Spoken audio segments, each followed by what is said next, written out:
Welcome to Learn English Speaking. Let's talk stories. Here we bring you amazing stories to improve your English fluency. Don't forget to like, share, and subscribe for more exciting lessons. Let's learn together. Chapter 1. Emil Goes to the City. "Now, Emil," said his mother, "get ready. Your clothes are on your bed. Get dressed, and then we'll have our dinner." "Yes, mother." "Wait a minute. Have I forgotten anything? Your other clothes are in your case. There's some food for your journey. These flowers are for your aunt. I'll give you the money for your grandmother after dinner. No, that's all, I think." Emil left the room, and Mrs. Fisher turned to her neighbour, Mrs. Martin. "My son's going to the city for 2 or 3 weeks. At first, he didn't want to go. But what can he do here while his school's closed? My sister's asked us again and again to visit her. I can't go, because I have so much work. Emil's never travelled alone before, but he's old enough now. He'll be all right. His grandmother's going to meet him at the station." "I think he'll enjoy the city," said Mrs. Martin. "All boys like it. There are so many things to see. I must go now, Mrs. Fisher. Goodbye." Emil came back into the room and sat down at the table. His hair was tidy, and he was wearing his best jacket. While he ate, he watched his mother. "I mustn't eat too much," he thought. "She won't like it when I'm going away for the first time." But his mother was thinking about other things. "Don't forget to write to me when you arrive," she said. "All right. Give my love to your aunt and your grandmother and your cousin Polly. Look after yourself, and be good. I don't want anyone to say that you're not a polite boy." "I promise." After dinner, Emil's mother went to the sitting room. There was a tin box on one of the shelves. She took out some money and came back to the table. "Here's £70, she said. 5 £10 notes and 4 £5 notes. Give your grandmother £60. I couldn't send the money to her before, but I've worked hard and I've saved it for her. The other £10 is for you. Your return journey will cost about £3. Use the other £7 when you go out. I'll put the money in this little bag. Now don't lose it. Where will you put it?" Emil thought for a minute. Then he put the bag into the pocket inside his jacket. "It'll be safe there," he said. His mother looked serious. "You mustn't tell anyone on the train about the money." "Of course not," said Emil. Some people think that £70 is not a large amount of money.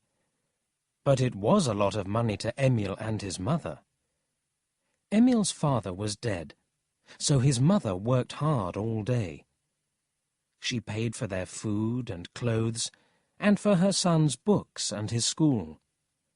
Emil realized that his mother worked hard, so he really tried to do well in class. She was always pleased when he got a good report from his teacher at the end of the year. "Let's go now," said Mrs. Fisher. "You mustn't miss the train. If the bus comes along, we'll take it." The country bus was very old and slow. Emil and his friends wanted modern buses in Newton, but other people in the town liked their old bus. They liked the driver, too. He always stopped at your house for you. You called out, and the driver stopped, but it was often quicker to walk. The bus came, and Emil and his mother got on. They got off at the square in front of the station. Then they heard a deep voice behind them. "Where are you going?" It was Newton's chief of police. Emil's mother said, "My son's going to visit his grandmother for 2 or 3 weeks." Emil felt silly. He was remembering something. In the centre of the station square, there was a statue of a very famous judge. One day, after school, Emil and his friends climbed up and put an old cap on the statue's head. Then Emil began to paint its nose red. Suddenly the chief of police walked into the square. "Oh no, he saw me," thought Emil, as he and his friends ran away. Now, a week later, Emil waited for the policeman to say, "Emil Fischer, come with me. You are going to prison." But the policeman didn't say anything as Emil carried his case into the station. Perhaps he was waiting until Emil came back from the city. Mrs. Fischer bought a ticket for Emil. They only had to wait a few minutes for the train. "Don't leave anything on the train. And don't sit on the flowers. Someone will lift your case up for you. Don't forget to say please." "I can lift the case up," said Emil. "I'm not a baby." "All right." His mother was looking serious again. "You must get out at the right station in the city," she said. "It's the East Station, not the West Station. Your grandmother will be by the ticket office." "I'll find her, Mother." "Don't throw paper on the floor of the carriage when you eat your food. And don't lose the money." Emil opened his jacket and felt in his pocket. "Don't worry," he said. "It's safe." The train came into the station. Emil kissed his mother and climbed into a carriage with his case. His mother gave him the flowers and food. "Is there a seat for you?" she asked. "Yes," said Emil. "Be good and write to me." "You must write to me, too." "Of course. Now, be nice to your cousin Polly." The carriage doors were shut, and the train moved slowly out of the station. Mrs. Fischer waved her hand for a long time. Then she turned round and went home. She felt sad, but she only cried for a short time. She had to do her work. Chapter 2. The Thief. Emil took off his school cap and said, "Good afternoon," to the other people in the carriage. He sat opposite a fat lady. She was only wearing one shoe, because her left shoe hurt her foot. She was sitting beside a man with a big nose. "Boys are not usually so polite," she said to the man. As she talked, she moved her painful foot up and down. Emil put his hand in his pocket. He wasn't happy until he felt the little bag. He looked at the other people in the carriage. They didn't look like thieves. There was another woman sitting to the right of the man with the big nose. She was sewing, making a cap for a baby. At the window, next to Emil, a man with a black hat was reading a newspaper. Suddenly, the man put down his paper and took some sweets from his pocket. "Would you like one?" he asked Emil. "Thank you very much," said Emil, taking one of the sweets. "My name's Emil Fischer," he said. The other people in the carriage smiled in a friendly way. The man lifted his hat and said, "My name's Green." Then the fat lady asked Emil, Does Mr. Smith still own the cloth shop in Newton?" "Oh, yes," said Emil. "Do you know him?" "Yes. I'm Mrs. James from Greenfield. I hope he's well. Can you tell him that?" "Yes, of course," replied Emil. "Are you going to the city?" Mr. Green asked Emil. "Yes. My grandmother's meeting me at the East Station ticket office." He felt in his pocket. The paper money in the bag made a little noise. It was still there. "Do you know the city?" "No." "Well, it will surprise you. Some of the houses there are 600 meters high. They tie the roofs to the sky. Then the houses don't move in the wind. And what do you do if you want to get to another part of the city quickly? Do you know?" "No," Emil answered, thinking, this is a strange man. "You're put in a box at the post office, and then you travel by post. And if you have no money, you can get £50 from a bank. But you have to leave your head there." "Is your head at the bank?" the man with the big nose said. "Stop telling the boy stupid stories." The two men began to shout. Fat Mrs. James stopped moving her foot, and the other woman stopped sewing. Emil was happy, because the strange man couldn't talk to him now. He took out his food and began to eat his bread and butter. Then the train stopped at a big station. The two ladies and the man with the big nose got out. Mrs. James was almost too late, because she couldn't get her shoe on. "Tell Mr. Smith what I said," she called to Emil as she left the train. Now, Emil and the man with the black hat were alone. Emil wasn't very pleased about this. He didn't want to be with a strange man who gave away sweets, a man who told silly stories. Emil wanted to feel the money again, but not in front of the other man. Then the train started again. Emil went to the washroom at the end of the carriage. He took the little bag out of his pocket and counted the money. It was still there, but how could he make it safer? Then he remembered. There was a pin in his jacket. He took out the pin and pushed it through the bag, the paper money, and the cloth of his inside pocket. The money was safe now. Emil went back to the carriage. Mr. Green was asleep. Emil was glad. Now he didn't have to talk to him. He looked out of the window. He enjoyed watching the trees, the fields, and the houses. Mr. Green continued sleeping. Sometimes he made little noises. Emil watched him. Why did he always keep his hat on? Emil noticed his long face and thin ears. Suddenly, Emil jumped with surprise. "I nearly went to sleep.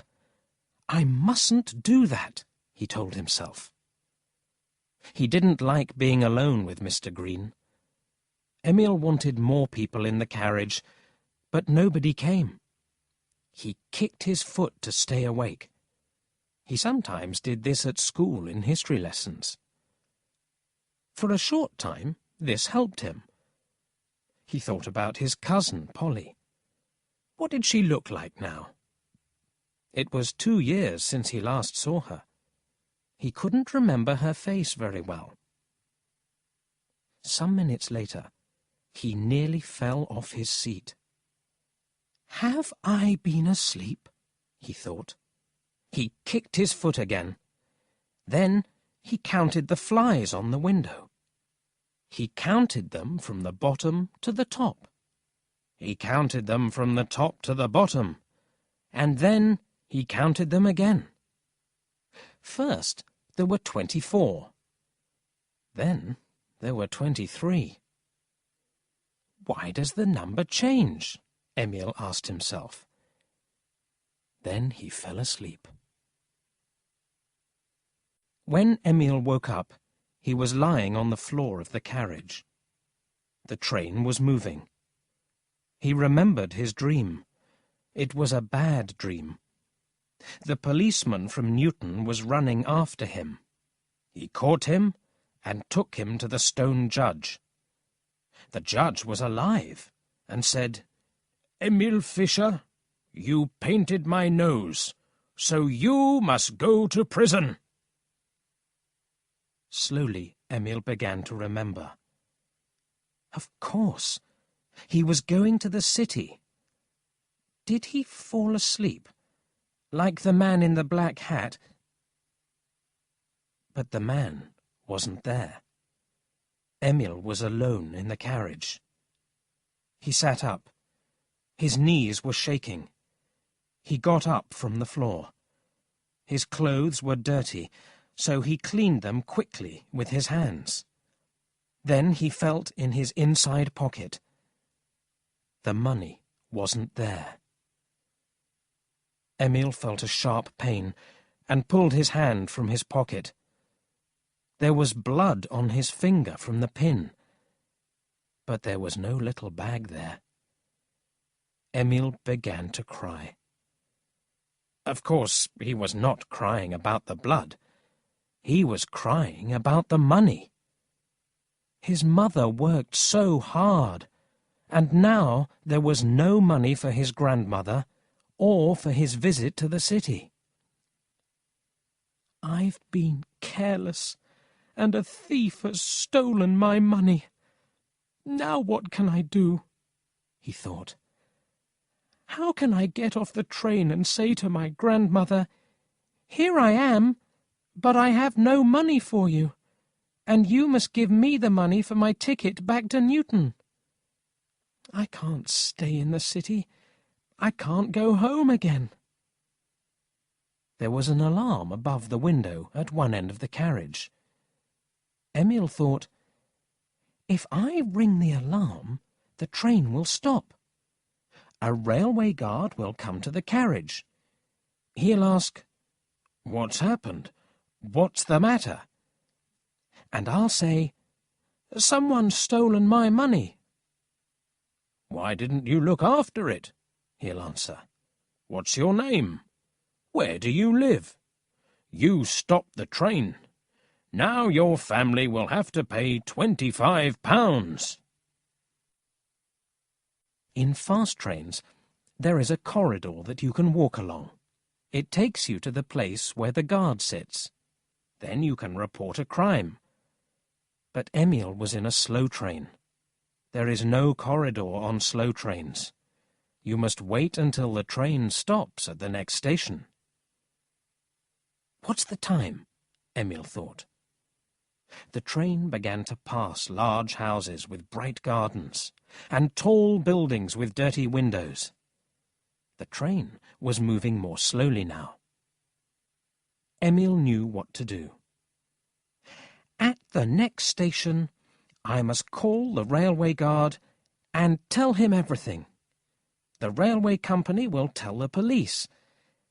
But then I'll have problems with the police, he thought, remembering his dream. They'll ask the Newton police about me. He imagined the Newton police chief officer's report. Emil Fischer of Newton is not a good boy. He paints the noses of statues. I do not believe that his money was stolen. Perhaps he was careless and lost it, but he probably hid it because he wanted to use it for himself. Emil Fischer is the thief. We must put him in prison. Emil thought about the report and was afraid. No, he couldn't tell the police. He took his case down and put on his cap.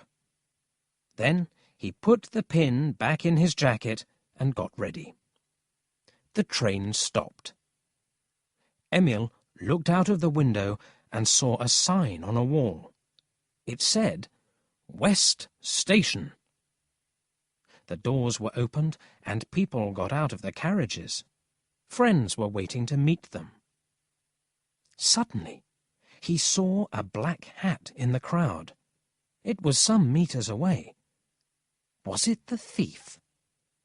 Perhaps he stole Emil's money, but didn't leave the train. Perhaps he just moved to another carriage while the train was at one of the stations. Emil got out quickly. Then he remembered the flowers. He put down his case and jumped back into the carriage. He got out again with the flowers and picked up his case. Then he ran as fast as he could towards the gate. Where was the black hat? There it was. Or was it a different hat? Emil's case was heavy. He wanted to put it down and leave it. But someone will steal it, he thought. At last, he got through the crowd. He was now closer to the black hat. Was it the thief? No. There was another one. No, that man was too short. Emil ran in and out of the crowd. There! There was Mr. Green, the thief.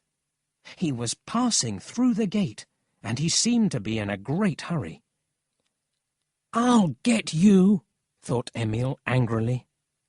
He gave his ticket to the railway man, put his case in his other hand, and with the flowers under his right arm, ran after the black hat. "It's now or never," he thought. Chapter 3. Emil goes after the thief. Emil wanted to run after the man and shout, "Give me my money!" But, he thought, the man won't say, "Of course, dear boy, here it is. I promise that I'll never steal again." No, now he could only watch the man. A very fat lady was walking in front of Emil. He hid behind her and followed the thief out of the station. If I ask that lady for help, Emil thought, she probably won't believe me. The man walked into the station square. He crossed the road. An electric tram with 2 carriages turned into the road from the right. The man got into the first carriage and sat down next to a window. Emil ran after the tram. The tram started moving as he reached the second carriage. He jumped on the tram, put his case in a corner, and stood in front of it. Cars hurried past the tram. There was a lot of noise, and there were a lot of people. There were newspaper boys at every corner, and wonderful windows filled with books, gold watches, shoes and food. And the buildings were very, very high. So this is the city, Emil thought. He wanted to look at everything, but there was no time. The man with my money will get off the tram and escape into the crowd. Then everything will be hopeless, he thought. Emil thought about his grandmother. She was waiting for him at the ticket office in East Station. The tram stopped. Emil watched the carriage in front. A crowd of new passengers got on, but nobody got off. One man was angry because he fell over Emil's case. A man inside the tram was selling tickets. He rang the bell, and the tram moved again. Suddenly, Emil thought, "Oh no, I haven't got any money. If I can't pay for the ticket, I'll have to get off." He looked at the other passengers. "Can I say to one of them, 'Please give me some money for my ticket'?" he thought. One man was reading a newspaper. 2 others were talking about a bank robbery. "The thieves made a hole underground," one of them was saying, "and they went through the hole into the bank. They stole thousands of pounds." The other man laughed. "Who can believe what people say?" he asked. "Perhaps only a little money was taken." "No," thought Emil. "They won't believe me." The ticket man came nearer and nearer to Emil. "Tickets, tickets, please," he called out. People gave him their money and received their tickets. He reached Emil. "And you?" he asked. "I've lost my money, sir," Emil said. "Lost your money? I've heard that story before. And where do you want to go?" I don't know yet," said Emil. "Well, then, get off at the next stop." "No, I can't do that. I must stay here, please, sir." "If I tell you to get off, you get off. Do you understand?" "Oh, give the boy a ticket," said the man who was reading a newspaper. He gave the ticket man some money, and Emil received his ticket. "A lot of boys tell me they've lost their money," said the ticket man. "Then they laugh at me behind my back." "This one won't laugh at you," said the man with the newspaper. "Thank you very much, sir," Emil said. "Oh, that's all right," the man with the newspaper said. "Excuse me, sir. Where do you live?" "Why do you want to know?" "I want to give you back your money. I'm staying here for a few weeks, so I can bring it to you. My name's Emil Fisher, from Newton." "Oh, forget about it," said the man. The tram stopped again. Emil watched. Did the man in the black hat get off? He saw nothing. The tram continued its journey. Emil looked at the beautiful wide roads. He had no idea where he was going. The thief was still sitting in the other carriage. Nobody seemed interested in Emil. Even the kind man was reading his newspaper again. The city was so large, and Emil felt so small. It didn't matter to anyone that he had no money. 2 million people lived in the city, and nobody was interested in his problems. What's going to happen? Emil thought. He felt very unhappy. Emil's grandmother and his cousin Polly were waiting for him at East Station. They were standing near the ticket office, looking at the time every minute. A lot of people passed them, carrying boxes, cases, and flowers, but not one of them was Emil. "Perhaps he passed us, and we didn't see him," said Polly. She stood on the platform with her shining new bicycle. She wanted to show it to Emil. "He'll want one too when he sees it," she thought. Polly's grandmother was worried. "What is the matter? What is the matter? I think the train arrived a long time ago." They waited a few more minutes. Then Polly went to ask about the train. A man was standing at the gate, looking at people's tickets.